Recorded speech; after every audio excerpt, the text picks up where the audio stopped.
Je vais vous raconter l'histoire de Florence. Florence est une professeure d'anglais dans la région de Nancy. Une femme pas très grande, des cheveux blonds, coupés au carré.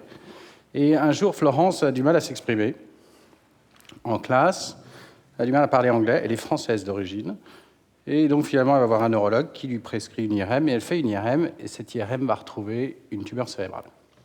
Donc, triste nouvelle. Elle est adressée au chirurgien. Le chirurgien de cette région-là va l'opérer. Et puis, elle va avoir de la radiothérapie en complément, puis de la chimiothérapie. Et malgré ça, elle a tapé sur Internet, elle sait malheureusement que la tumeur va récidiver. Et chez elle, la tumeur a récidivé en effet assez vite, puisqu'au bout de 5 mois, la tumeur était revenue comme avant. Drame absolu, pour lequel on essaye de se battre tous les jours.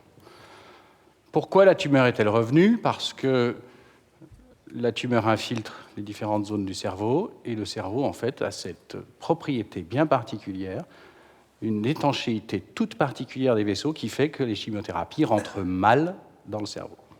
Donc une tumeur cérébrale est difficile à soigner avec les chimiothérapies. Des métastases cérébrales sont aussi difficiles à soigner avec les chimiothérapies. Les vaisseaux sont doublement étanches dans le cerveau, justement pour que le cerveau se protège d'éventuelles toxines que nous avons dans le sang. Mais lorsqu'on a une tumeur cérébrale, on aimerait bien que ces vaisseaux soient un peu plus perméables et laissent un peu mieux rentrer les chimiothérapies. C'est ce qu'on appelle la barrière hémato-encéphalique. Si on va maintenant vers la science, puisqu'on était à la clinique, on va vers la science. C'est en 1962, qu'un Russe a eu l'idée d'émettre des ultrasons dans le cerveau pour justement rendre ces vaisseaux perméables chez l'animal. En 2001, un Canadien a optimisé un petit peu la technique et ça devenait fiable. Donc grand progrès. Mais uniquement chez l'animal, parce que l'animal a un crâne tout fin et donc les ultrasons arrivent à le traverser. Notre crâne est suffisamment épais pour empêcher toute la pénétration des ultrasons dans la boîte crânienne. Donc l'application chez l'homme n'était pas possible. Et c'est alors que Florence, en question, vient me voir. On lui a conseillé de venir me voir. Et elle m'a dit, voilà, je veux vos ultrasons. En effet, à la Pitié-Salpêtrière, on a mis au point des émetteurs ultrasonores. Puisqu'ils ne peuvent que très difficilement passer par le crâne, on les a implantés à l'intérieur même de l'épaisseur osseuse. Et ainsi, les ultrasons n'ont pas besoin de traverser l'os, ils sont directement au contact des méninges. Grâce à ça, grâce à cette vision de dire on va implanter les émetteurs puisqu'ils ne peuvent pas traverser, on a fait plein de recherches chez l'animal, chez le petit animal, le gros animal, pour montrer que c'était faisable, pas toxique, qu'on obtenait des meilleurs résultats même que quand on essayait de faire les ultrasons extérieurs. Et donc on a pu en effet le transférer chez l'homme. Et Florence a raison, on avait un essai clinique ouvert sur les tout premiers cas de la maladie pour faire rentrer une chimiothérapie qui, sinon, ne rentrait absolument pas dans le cerveau. Et donc, elle vient et elle me dit, je voudrais ça, de façon assez incisive.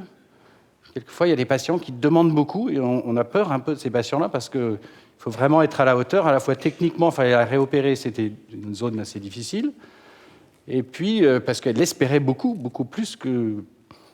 bien évidemment, elle espérait. Et donc, mauvais cas, récidive en 4 mois, c'est très rapide. Donc, a priori, mauvais cas pour mon essai clinique. Je préférais les patients qui récidivent moins vite, entre guillemets, puis qui sont plus compliants. Elle était assez exigeante. Et puis, donc, je l'inclus quand même, parce qu'elle remplissait les critères de l'essai clinique. Donc, je l'inclus. Donc, je l'opère, on lui implante les émetteurs, et puis on commence les séances d'ultrasons.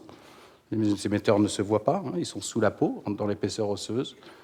Et là, on commence les ultrasons, première cure de chimiothérapie.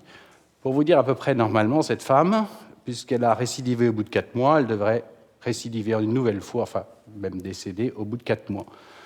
Donc, le temps était véritablement compté.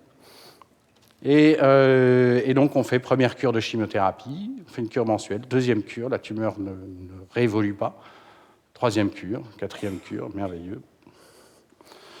Et en effet, les ultrasons peuvent faire rentrer 7 fois mieux, en l'occurrence 7 molécules, Et cette molécule qui n'atteignait jamais son seuil de toxicité, une concentration suffisante pour être toxique dans le cerveau, ne l'atteignait jamais, mais avec les ultrasons, elle l'atteint largement. Et donc on ne peut en effet espérer que ça puisse avoir un effet pour cette femme et pour tous les patients d'essais cliniques. Et d'ailleurs, les statistiques l'ont montré, ces patients-là ont une meilleure survie.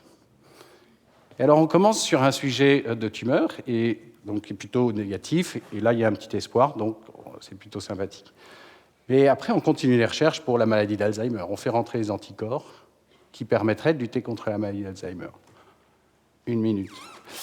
On fait rentrer aussi des produits qui peuvent traiter potentiellement la sclérose latérale amyotrophique, des maladies. Bref, tout un pan qui peut potentiellement s'ouvrir, pour lequel on ne sait pas encore si on va être totalement bien efficace, mais on sait que maintenant, on arrive à perméabiliser les vaisseaux du cerveau, temporairement, parce que si on le faisait de façon chronique, ça serait dangereux, mais juste le temps pendant lequel on va injecter la drogue de façon intraveineuse pour qu'elle rentre mieux dans le cerveau.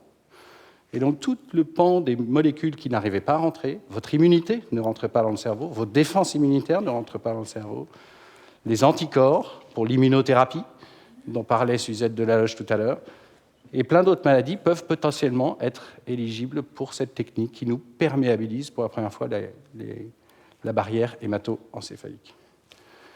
Alors, vous voyez qu'on vit là une époque assez formidable, puisqu'on arrive à franchir ce qui était à l'origine quelque chose qui nous empêchait d'être véritablement actifs en neurosciences. Donc potentiellement, on a des grands espoirs et les neurosciences vivent là une époque formidable.